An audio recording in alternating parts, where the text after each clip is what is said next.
હવે જોઈએ સમાચાર વિગતવાર।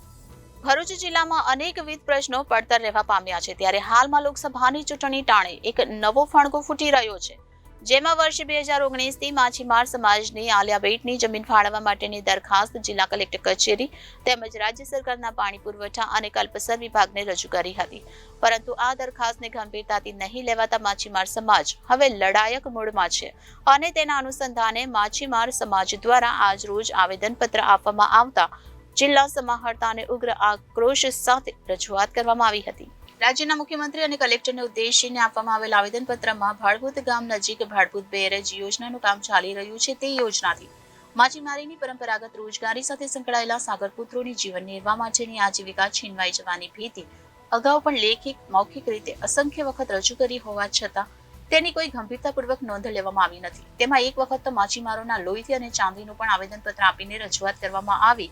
છતાં નથી જિલ્લા સમાહર્તા કે નથી રાજ્ય સરકાર તેના પર ગંભીરતાપૂર્વક વિચારવા તૈયાર નથી। સમસ્ત ભરૂચ જિલ્લા માછીમાર સમાજ દ્વારા આવેદનપત્રમાં કેટલીક ચોંકાવનારી વિગતો પ્રસ્તુત કરતા જણાવ્યું કે ભાડભૂત બેરેજ યોજનાના કારણે અસરગ્રસ્ત પરિવારોની રોજગારીની અવગણના કરીને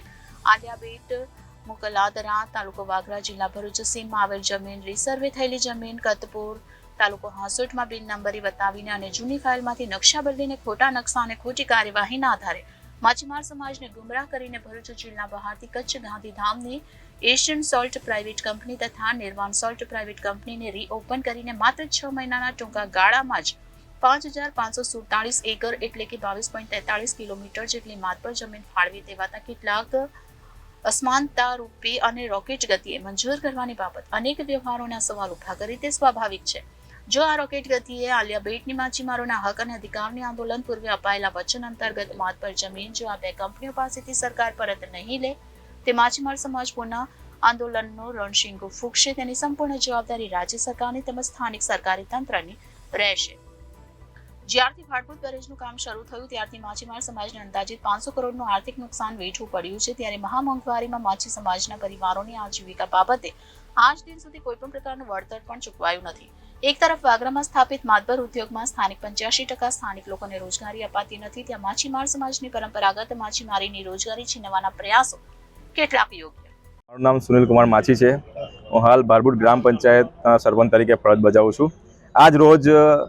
4 તારીખે ગુરુવારના રોજ ભારભૂત તથા ભરૂચ જિલ્લાના માછીમાર સમાજના આગેવાન તથા લોકો આવેદનપત્ર માટે ભેગા થયા છે અને આવેદનનું મુખ્ય કારણ એ છે કે જે અત્યારે 2 થી 3 મહિનાની અંદર જે આલિયાબેટ ખાતે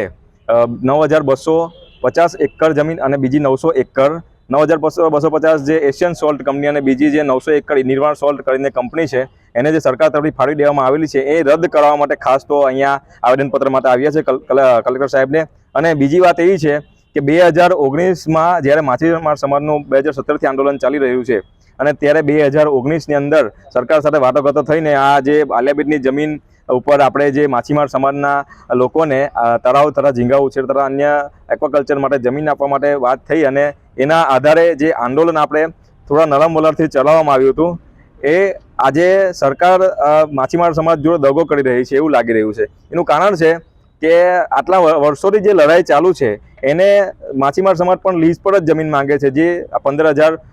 કુટુંબોનો જે સવાલ છે એ પણ લીઝ પર જ અમુક જમીન માંગે છે અને એનાથી 10 થી 15 ગણી જમીન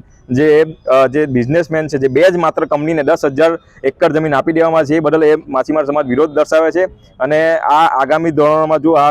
લીઝ નહીં રદ કરવામાં આવે તો પછી ઉગ્ર આંદોલન કરવામાં આવશે। Reporter Viral Gohil, Janadesh news, Bharuch.